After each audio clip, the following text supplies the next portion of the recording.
Hello everyone, welcome to study army point. दोस्तों, इस video से हम क्लास 7 की ज्योग्राफी स्टार्ट करने वाले हैं। इससे पहले क्लास 6 की ज्योग्राफी हम पहले ही कंप्लीट कर चुके हैं। अगर आपको वो देखनी है तो प्लेलिस्ट में चेक कर सकते हो या फिर डिस्क्रिप्शन में उसका लिंक दे दूंगा, आप वहां से भी उसको देख सकते हो। जैसा कि आप जानते हो कि क्लास 6 में ज्योग्राफी की बुक का नाम क्या था कि पृथ्वी हमारा आवास, यानी पृथ्वी की कुछ जो विशेषताएँ थी उसके बारे में हमने जाना। अब क्या है, 7th की बुक में हमें दे रखा है पर्यावरण के बारे में, यानी कि हमारा पर्यावरण। तो जो पर्यावरण है उसके ऊपर ही पूरा का पूरा एक चैप्टर बना दिया गया है कि आखिरकार पर्यावरण होता क्या है, और इसे समझाने के लिए भी बहुत ही ईजी तरीका अपनाया गया है। जैसे यहाँ पर कुछ पात्र दे दिए गए हैं, वो एक दूसरे से सवाल जवाब करेंगे, शिक्षक से करेंगे, कभी किसी से करेंगे। तो जो हमारे क्वेश्चन होंगे मन में वो सारे के सारे यहीं पर मिल जाएंगे। तो यहाँ पर पहला पात्र हमें देखने को मिलता है हमारा रवि। रवि है कौन? एक स्कूल में पढ़ने वाला बच्चा है, जैसे आप हो। तो यहाँ पर क्या होता है कि रवि की जब स्कूल की छुट्टियाँ ख़त्म होती हैं तो वो वापस आता है, और उसके स्कूल के निकट जो खेल का मैदान था उसमें देखता है कि खुदाई हो रही थी। अब वो देखता है कि यहाँ तो खुदाई हो रही है, जहाँ पर उसके लिए खेलने का मैदान था। अब वो लोगों से पूछता है तो लोगों ने उसको क्या बताया कि वहाँ पर अनेक फ्लैटों वाली, जैसे बड़ी बिल्डिंग होती है ना, एक के ऊपर एक बहुत सारे जो मंजिलें होती हैं वो बनी होती हैं, तो उसमें कई सारे फ्लैट भी होते हैं। तो कह रहे इस तरह की कोई बड़ी इमारत बनेगी। तो जब रवि को ये समझ में आया कि जो मुलायम घास थी, गेंदे के फूल थे, तितलियाँ थी, वो हमेशा के लिए अब नष्ट हो चुके हैं, तो उसकी आंखों में क्या हुआ, आंसू छलकने लगे।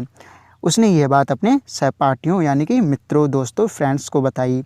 सुबह की सभा में प्रधानाचार्य ने भी बहुत उदासी से कहा, क्या कहा, देखो कैसे हमारा पर्यावरण बदल रहा है। तो यहाँ पर क्या हो रहा है कि जो हमारे प्रधानाचार्य हैं वो भी बहुत ज़्यादा उदासी से कह रहे हैं। लेकिन यहाँ पर रवि ने एक शब्द सुना, पर्यावरण। ये शब्द जब उसने सुना तो उसने डायरेक्ट तो पूछा नहीं प्रिंसिपल सर से। अब वो क्लास में गया तो शिक्षक जो होते हैं क्लास के, उनसे पूछा कि पर्यावरण क्या है। तो उन्होंने बताया, जो कुछ भी आपने आसपास देखते हो वही पर्यावरण है, ये शिक्षक ने कहा। तो रवि कहने लगा, इसका अर्थ है कि स्कूल, भवन, मेज, कक्षा में रखी कुर्सियाँ, यहाँ तक कि खुला मैदान, सड़क, कूड़ा करकट, मेरा दोस्त या मेरे दोस्त, ये सभी पर्यावरण के अंग हैं। तो शिक्षक ने क्या कहा, हाँ ये सभी पर्यावरण के अंग हैं। तो इतनी सारी चीज़ें जो हैं वो सारी पर्यावरण के अंग हैं। लेकिन शिक्षक ने कहा, ज़रा रुको, कुछ वस्तुओं का निर्माण प्रकृति ने किया है, जैसे पर्वत हो गए, नदियाँ हो गई, पेड़ हो गए, प्राणी हो गए। जबकि अन्य का निर्माण किसने किया है? मानव ने किया है, जैसे सड़क, कार, कपड़े, किताब आदि। तो देखो यहाँ पर क्या हो रहा है, जो पर्यावरण है उसमें कुछ जो चीज़ें हैं वो प्रकृति ने बनाई हैं, लेकिन कुछ चीज़ें हैं वो मानव ने बनाई हैं। तो अब आपको काम दिया जा रहा है कि अब दो दो छात्र मिलकर कार्य कीजिए। क्या कार्य कीजिए? अपने निकट बैठे सहपाठी के साथ मिलकर प्रकृति एवं मानव निर्मित वस्तु की सूची बनाइए। तो तभी क्या होता है, रवि, परमजीत, जेसी, मुस्तफ़ा, आशा सभी ये सूची बनाने के लिए उत्सुक थे। तो ये सारे के सारे जो रवि है उसके क्लासमेट्स हैं, उसके दोस्त हैं क्लास के। तो तभी एक इकबाल भी दोस्त था, उसने पूछा, हमारा पर्यावरण क्यों बदल रहा है? अब इसके मन में भी एक सवाल जागा कि शिक्षक ने कहा हमारा पर्यावरण बदल रहा है, तो क्यों बदल रहा है? तो शिक्षक ने उत्तर दिया, ऐसा हमारी ज़रूरतों के कारण होता है, ये प्रतिदिन बढ़ती रहती हैं। तो यहाँ पर देखो, आपको बॉक्स में इसका आंसर अच्छे से मिल जाएगा कि पर्यावरण हमारे जीवन का मूल आधार है। ये हमें सांस लेने के लिए हवा, पीने के लिए जल, खाने के लिए भोजन एवं रहने के लिए भूमि प्रदान करता है। तो इतना कुछ हमें पर्यावरण देता है। तो फिर आता है कि मानव इस प्राकृतिक पर्यावरण को कैसे परिवर्तित करता है, यानी इसमें बदलाव कैसे कर रहा है। तो उसने क्या बनाया, कार बनाई। तो कार का जो धुआं है वो वायु को प्रदूषित कर रहा है। पानी को पात्र में एकत्रित किया जाता है। पहले पानी कहाँ होता था, जल जो होता था वो नदियों से या फिर तालाबों से लेते थे, लेकिन अब उसको हमने क्या करा, पात्र यानी कि बर्तन में लेना शुरू कर दिया। तो कुछ बदलाव आ रहा है ना। भोजन को बर्तनों में परोसते हैं। तो पहले क्या होता था कि जंगल से सीधा भोजन लाते थे और खा जाते थे, लेकिन अब क्या रखने लग गए, उसको बर्तन में रखने लग गए, उसको परोस के खाने लग गए, और भूमि पर कारखानों का निर्माण होने लग गया। मानव कार, मिल और कारखानों एवं बर्तनों का निर्माण करता है। इस प्रकार से मानव प्राकृतिक पर्यावरण में परिवर्तन करता है। तो यहाँ पर आपको शायद इसका आंसर आसानी से मिल गया होगा। तो यहाँ पर पर्यावरण के जो घटक हैं वो दिए गए हैं। घटक का मतलब क्या होता है कि कोई चीज़ जिन चीज़ों से बनती है, जैसे पानी हाइड्रोजन और ऑक्सीजन से बना है ना, तो ये पानी के घटक हो गए। तो इसी तरह से पर्यावरण किन किन चीज़ों से बना है, ये उसके घटक हो गए। जैसे मानव निर्मित कुछ चीज़ें आती हैं, इसमें कुछ प्राकृतिक आती हैं। तो ऐसी चीज़ें जो कि पर्यावरण का निर्माण करती हैं वो उसके घटक कहलाते हैं। जैसे इतने सारे हो गए, वायु हो गया, जल हो गया, स्थल हो गया और सजीव हो गए। तो ये तो सारे प्राकृतिक घटक हो गए। और जो मानव निर्मित घटक हैं वो कौन कौन से हैं? इमारतें हैं, पार्क हैं, पुल है, सड़क है, मानव है, उद्योग है। और साथ ही साथ मानव भी तो है पर्यावरण का ही अंग। तो मानव भी कई सारे होते हैं। देखो, अगर एक व्यक्ति की बात करें तो वो एक मानव है, लेकिन कई सारे जब व्यक्ति एक साथ होते हैं तो वो परिवार कहलाते हैं। और कई सारे परिवार जब एक साथ हो जाते हैं तो क्या कहलाते हैं? एक समुदाय कहलाते हैं। अब इनने भी क्या करा, अपनी ज़रूरतों के हिसाब से अलग अलग धर्म की चीज़ों को बनाया। मंदिर, मस्जिद, गुरुद्वारे जो भी होते हैं उनकी आस्था के अनुसार उन्होंने बनाई। और अपने आप को शिक्षित करने के लिए उन्होंने शिक्षित संस्थान बनाए। आर्थिक क्रियाकलाप के लिए उन्होंने क्या बनाया? उन्होंने बाज़ार बनाए। और एक रहने के लिए उन्होंने अपना क्षेत्र चुना। जैसे हमारा क्षेत्र कौन सा है? राजनीतिक स्थिति यानी कि भारत। ठीक है। तो अब आया है कि ऊपर के वार्तालाप से आप समझ गए होंगे कि किसी भी जीवित प्राणी के चारों ओर पाए जाने वाले लोग, स्थान, वस्तु एवं प्रकृति को पर्यावरण कहते हैं। तो ये पर्यावरण के सारे अंग होते हैं। ये प्राकृतिक एवं मानव निर्मित परिघटनाओं का मिश्रण। देखो, इस लाइन का मतलब क्या है कि ये पर्यावरण जो है वो या तो प्राकृतिक हो सकता है, मानव निर्मित हो सकता है, दोनों ही हो सकते हैं। इसमें दोनों आते हैं, चाहे प्राकृतिक हो चाहे मानव निर्मित हो, दोनों पर्यावरण के अंग हैं।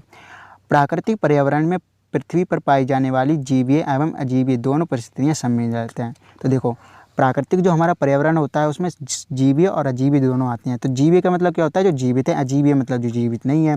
ये जीवित कौन है? पादप हैं, जंतु हैं। जंतु मतलब हम हो गए, जानवर हो गए, पशु पक्षी, ये सारे के सारे जीवीय प्राणी हो गए। और जो अजीवीय होते हैं, जो इनमें जीवन नहीं है, जैसे पत्थर हो गया, जगह हो गई, कोई ज़मीन हो गई, पानी हो गया, ये अजीब पदार्थ में आएगा। ओके। अब आता है, हाँ, मानवीय पर्यावरण में मानव की परस्पर क्रियाएँ, उनकी गतिविधियाँ एवं उनके द्वारा बनाई संरचनाएँ शामिल हैं। तो मानवीय पर्यावरण में क्या जाता है कि जो मानव जो भी कुछ भी करता है, कुछ बनाता है, या फिर जो भी उनमें आपस में संबंध होता है किसी तरह से, वो सारे मानवीय पर्यावरण में आ जाते हैं। अब हम प्राकृतिक पर्यावरण होता क्या है उसको थोड़ा सा डिटेल में समझ लेते हैं। भूमि, जल, वायु, पेड़ पौधे एवं जीव जंतु मिलकर प्राकृतिक पर्यावरण बनाते हैं। स्थलमंडल, जलमंडल, वायुमंडल, जैवमंडल से आप पहले ही परिचित होंगे। तो आप कब परिचित हुए थे? क्लास 6 में। हमने क्लास 6 में चैप्टर 5 में पढ़ा था ना, पृथ्वी के प्रमुख परिमंडल, जिसके अंदर हमने स्थलमंडल के बारे में भी पढ़ा था, जलमंडल के बारे में भी, वायुमंडल के बारे में और जैवमंडल के बारे में भी। तो जो जैवमंडल होता है उसको जीवमंडल भी कहते हैं। तो हमने वहाँ पर जीवमंडल पढ़ा था, इसे जैवमंडल यहाँ पर कह दिया है। तो आइए इनके संबंध में कुछ और जानकारी एवं तथ्यों की जानकारी प्राप्त करें। तो पृथ्वी की ठोस परपट्टी मतलब ऊपर की जो सतह होती है या कठोर ऊपरी परत को स्थलमंडल कहते हैं। तो स्थलमंडल आप ऐसे समझ सकते हो जैसे जिस पे आप खड़े हो, जिस पे आपकी ज़मीन है या फिर जो मकान बना हुआ है, जिस पे आपका स्कूल बना हुआ है, वो स्थलमंडल कहलाता है। ये चट्टानों एवं खनिजों से बना होता है। तो चट्टान और खनिज का जो चैप्टर आगे आपको दिया गया है, इसके अंदर चट्टान एक खनिज के ऊपर पूरा एक चैप्टर दिया गया है। तो आप ऐसे समझ लो, जितने भी पत्थर होते हैं ना वो चट्टान कहलाते हैं। और चट्टान जो होते हैं, पत्थर होते हैं, उनमें भी कई सारे खनिज पाए जाते हैं। जब आप देखोगे कि जो गुफ़ाएँ होती हैं, जैसे अगर मान लो हीरे की गुफ़ा है तो उसके अंदर जो हीरा हो गया वो खनिज हो गया, और जो गुफ़ा है वो एक तरह से बहुत बड़ी चट्टान से बनी है। तो ये जो कठोर परपट्टी है, स्थलमंडल है, ऐसी कई सारी चट्टानों और खनिजों से बना है। अब मिट्टी की पतली परत से ढका होता है। तो जो मिट्टी के ऊपर जो पतली परत होती है वो बहुत ज़्यादा उपजाऊ होती है, जिस पे हम खेती करते हैं। यह पहाड़, पठार, मैदान, घाटी आदि जैसी विभिन्न स्थलाकृतियों मतलब अलग अलग तरह की आकृतियों जो कि स्थल पे बनती हैं वाला विषम मतलब कि और बहुत ज़्यादा अलग धरातल है। तो यहाँ पर क्या समझ में आया? ये सारे अलग अलग तरह की आकृतियाँ होती हैं जो धरातल बनाता है, तो इसीलिए इसको कहते हैं विषम स्थलाकृतियाँ। ये स्थलाकृतियाँ महाद्वीपों के अलावा महासागर की सतह पर भी पाई जाती हैं। तो यहाँ पर क्या बताया गया है कि हमें पता है कि जो हमारा जो महाद्वीप है उसमें अलग अलग तरह की आकृतियाँ, पर्वत, पठार, मैदान पाए जाते हैं। लेकिन क्या आपको पता है जो जल होता है महासागर का, इस तरह से ऊपर से दिखाई देता है एकदम प्लेन, लेकिन इसके अंदर अगर आप देखोगे तो कई सारे इस तरह से आपको पहाड़ भी मिल जाएंगे, आपको छोटे मोटे गड्ढे भी मिल जाएंगे, बहुत बड़े भी गड्ढे मिल जाएंगे। जैसे मेरियाना गर्त हो गया जो कि हमारा प्रशांत महासागर में आप पढ़ोगे इसके बारे में। तो इतने सारी चीज़ें होती हैं अंदर, लेकिन हमें दिखाई नहीं देती हैं, ऊपर से सिर्फ पानी दिखाई देता है। तो वहाँ पे भी इस तरह की कई सारी आकृतियाँ आपको मिल जाएंगी। अब स्थलमंडल वह क्षेत्र है जो हमें वन, कृषि एवं मानव बस्ती के लिए भूमि, पशु को चराने के लिए खास स्थल प्रदान करता है। तो स्थलमंडल हमें बहुत कुछ प्रदान करता है। साथ ही साथ क्या है, यह खनिज संपदा का भी एक स्रोत है। तो यहाँ से हमें कई सारे खनिज पदार्थ भी मिलते हैं, जैसे कोयला, पेट्रोलियम, इतनी सारी चीज़ें होती हैं। आप देखो यहाँ पर जो हमारे जो पर्यावरण के जो मंडल हैं, यानी कि पृथ्वी की जो प्रमुख परिमंडल हैं उनको दिखाया गया है यहीं पर। तो जैसे पहला हो गया हमारा जलमंडल हो गया, दूसरा स्थलमंडल हो गया और वायुमंडल हो गया। तो ये तो 3 मुख्य हैं। ये मिलकर क्या करते हैं, जीव मंडल का निर्माण करते हैं। जीव मंडल जो होता है इनके बगैर नहीं रह सकता। जीव मंडल में सारे जीवित प्राणी आते हैं।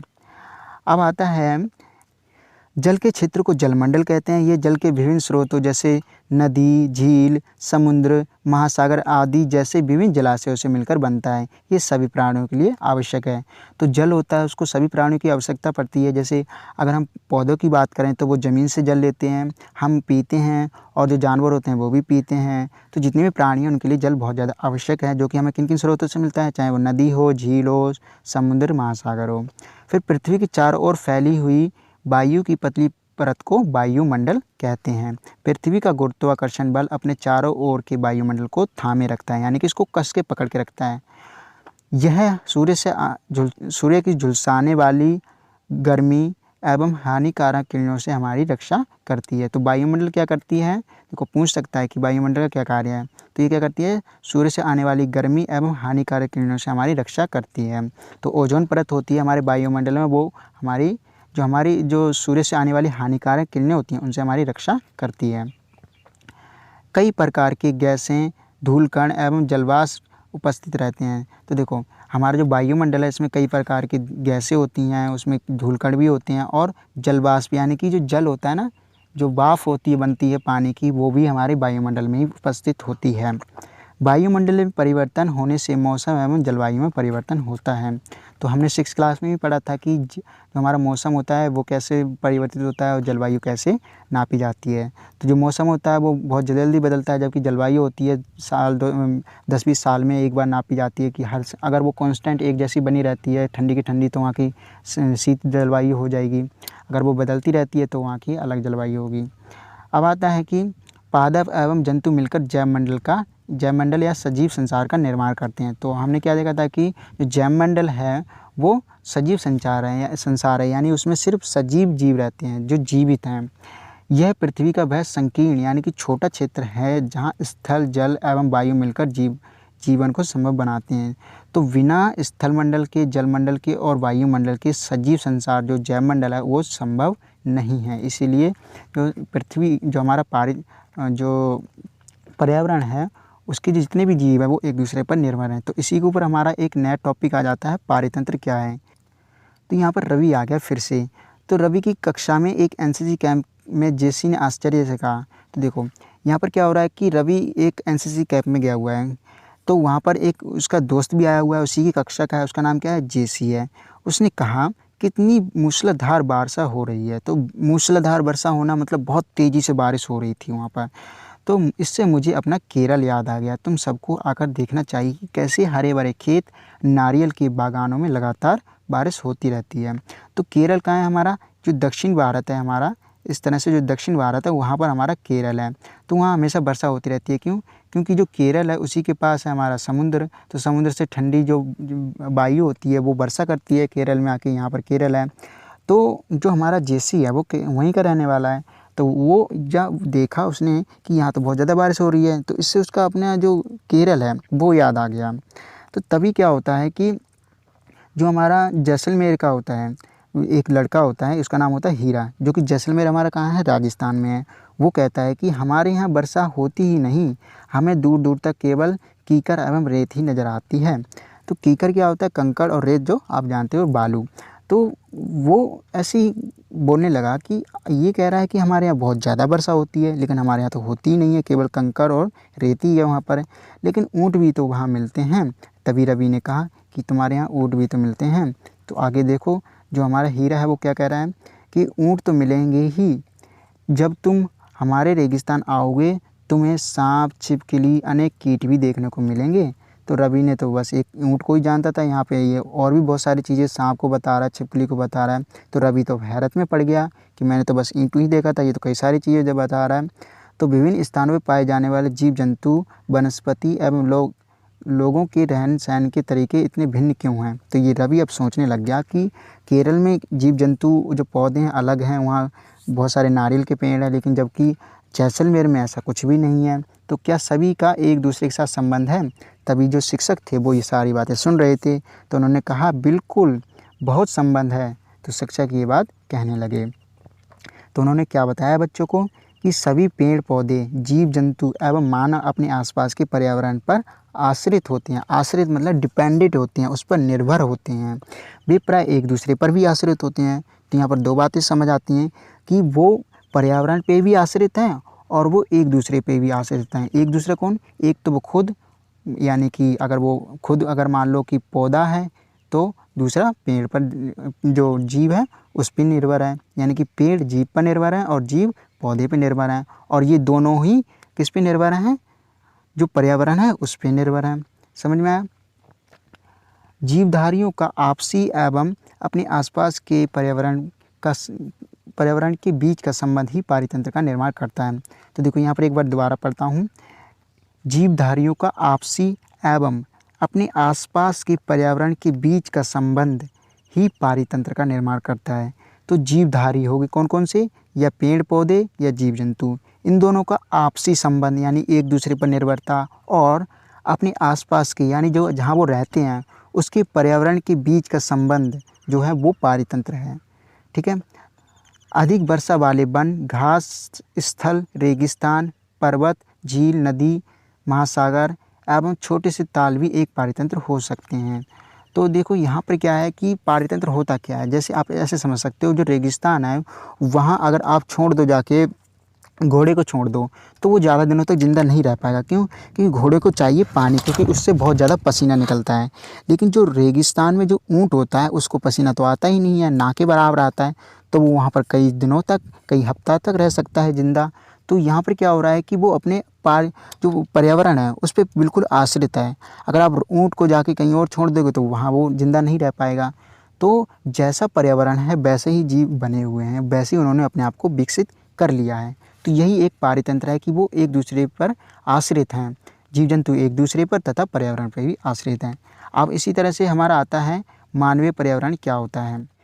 मानव अपने पर्यावरण के साथ पारस्परिक क्रिया करता है। पारस्परिक मतलब कि एक दूसरे के साथ क्रिया करता है। अपने पर्यावरण, जो मानव है पर्यावरण से कुछ ना कुछ लेता है और उसको कुछ देता भी है और उसमें अपनी आवश्यकता के अनुसार परिवर्तन करता है। जैसे आप देखोगे प्रारंभिक मानव को, प्रारंभिक मानव किसे कहते हैं? जो आदि मानव हुआ करते थे, जो जंगलों में रहते थे।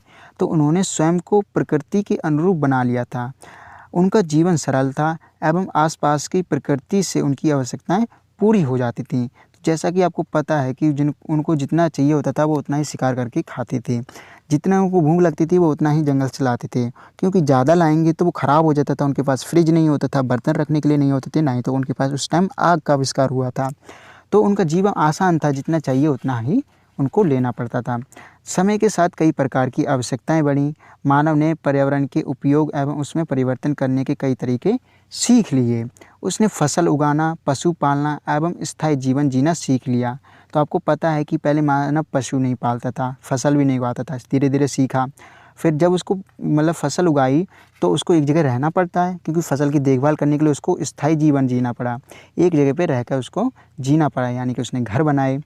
तो उसने फिर पहिए का आविष्कार भी करा। आवश्यकता से अधिक अन्न उपजाया गया। वस्तु विनिमय पद्धति का आविष्कार हुआ। तो यहाँ पर क्या हुआ कि जब उसने खेती करनी शुरू करी तो उसके पास ज़्यादा अन्न आ गया। अब उसको किसी को देना पड़ सकता है। तो अगर जिसने नहीं अन्न उपजाया है उसने कुछ तो किया होगा। मान लिया कि उसने औजार बनाए होंगे, तो उसने क्या करा कि औजार के बदले में वो अनाज दे दिया। तो इसी को वस्तु विनिमय कहते हैं, यानी कि वस्तुओं की अदला बदली करना। तो यहाँ पर भी देखो दिखाया गया है कि जो ये क्या कर रहे हैं, ये कुछ दे रहा है इसको और उसके बदले में इससे कुछ ले रहा है, तो इसी को वस्तु विनिमय कहते हैं। तो ये वस्तु की अदला बदली का व्यापार है, जिसमें धन का प्रयोग नहीं होता है। तो उस टाइम जो पैसे होते थे वो होते ही नहीं थे, तो धन का प्रयोग होगा कैसे? व्यापार आरंभ हुआ एवं वाणिज्य का विकास हुआ। तो ये सब व्यापार, अब जब व्यापार जो हमारा वस्तु विनिमय होने लग गया, यानी लेन देन होने लग गया, तो व्यापार आरंभ हो ही गया। औद्योगिक क्रांति, तो हमारी जो औद्योगिक क्रांति कब आई थी? जो हमारी 17वीं 18वीं शताब्दी है, तब यूरोप में आई थी। तो उससे क्या हुआ कि बड़े पैमाने पर उत्पादन शुरू हो गया, यानी कि चीज़ों का उत्पादन बहुत तेज़ी से मशीनों द्वारा होने लगा। परिवहन तेज गति से हुआ।